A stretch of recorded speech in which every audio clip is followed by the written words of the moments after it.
ಎಂಬತ್ತನೇ ಸ್ವಾತಂತ್ರ್ಯ ದಿನಾಚರಣೆ ಅಂಗವಾಗಿ ಧಾರವಾಡ ಜಿಲ್ಲಾ ಅಭಿಯಾನ ಪರಿಸರ ಸಮಿತಿ ವತಿಯಿಂದ ನಗರದ ವಿವಿಧ ಶಾಲೆಗಳಲ್ಲಿ ಪ್ಲಾಸ್ಟಿಕ್ ಮುಕ್ತ ಪರಿಸರ ಸ್ನೇಹಿ ರಾಷ್ಟ್ರಧ್ವಜ ಕುರಿತು ವಿದ್ಯಾರ್ಥಿಗಳಿಗೆ ಅರಿವು ಮೂಡಿಸುವ ವಿಶೇಷ ಕಾರ್ಯಕ್ರಮವನ್ನು ಯಶಸ್ವಿಯಾಗಿ ಆಯೋಜಿಸಲಾಯಿತು.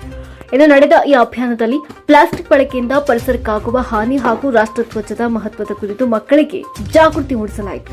ಸಮಿತಿಯ ಅಧ್ಯಕ್ಷರಾದಂಥ ಜಯಶ್ರೀ ಗೋಳಿ ಅವರು ಸಂಪನ್ಮೂಲ ವ್ಯಕ್ತಿಯಾಗಿ ಭಾಗವಹಿಸಿ ಮಾರುಕಟ್ಟೆಯಲ್ಲಿ ಪ್ಲಾಸ್ಟಿಕ್ ಧ್ವಜಗಳ ಮಾರಾಟ ಹಾಗೂ ಬಳಕೆಯ ಕುರಿತು ಕಳವಳ ವ್ಯಕ್ತಪಡಿಸಿದರು.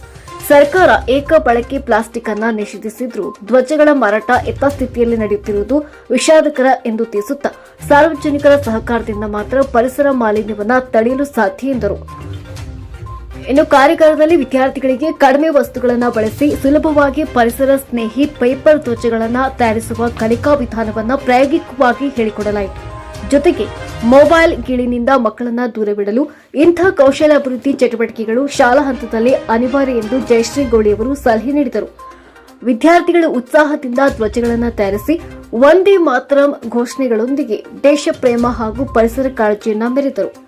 ಈ ಸತ್ಕಾರ್ಯಕ್ಕೆ ಪಿಎಂ ಹಿರಿಯ ಪ್ರಾಥಮಿಕ ಪ್ರೌಢಶಾಲೆ ಮೊಮ್ಮಿಗಟ್ಟಿ, ಸರ್ಕಾರಿ ಕಿರಿಯ ಪ್ರಾಥಮಿಕ ಶಾಲೆ Heggeri, Rajiv Gandhi English medium school, ಸರ್ಕಾರಿ ಹಿರಿಯ ಪ್ರಾಥಮಿಕ ಶಾಲೆ ಬಂಕಾಪುರ ಚೌಕ್ ಹುಬ್ಬಳ್ಳಿ, ಟಿಸಿಡಬ್ಲ್ಯೂ ಉರ್ದು ಮಾದರಿ ಶಾಲೆ ಧಾರವಾಡ, ಆರಶೆಟ್ಟಿ ಕ್ರೀಡಾಂಗಣ ಪ್ರೌಢಶಾಲೆ ಎತ್ತಿನಗುಡ್ಡ ಹಾಗೂ ಮಾಳಾಪುರ ಉರ್ದು ಶಾಲೆಗಳ ಆಡಳಿತ ಮಂಡಳಿ ಹಾಗೂ ಶಿಕ್ಷಕ ವೃಂದದವರು ಕೈಜೋಡಿಸಿದರು.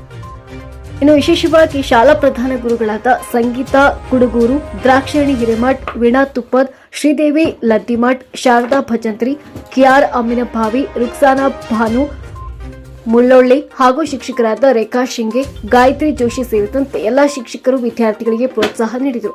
ಸಮಿತಿಯ ಕಾರ್ಯದರ್ಶಿ ವೀಣಾ ಚಿಕ್ಮಠ್ ಮತ್ತು ಗೌರವಾಧ್ಯಕ್ಷರಾದ ವಿದ್ಯಾ ನೇಸರ್ಗಿ ಅವರು ಎಲ್ಲರಿಗೂ ಧನ್ಯವಾದಗಳನ್ನು ತಿಳಿಸುತ್ತಾ ನಾಡಿನ ಸಮಸ್ತ ಜನತೆಗೆ 80ನೇ ಸ್ವಾತಂತ್ರ್ಯ ದಿನಾಚರಣೆ ಶುಭಾಶಯಗಳನ್ನು ಕೋರಿದ್ದಾರೆ.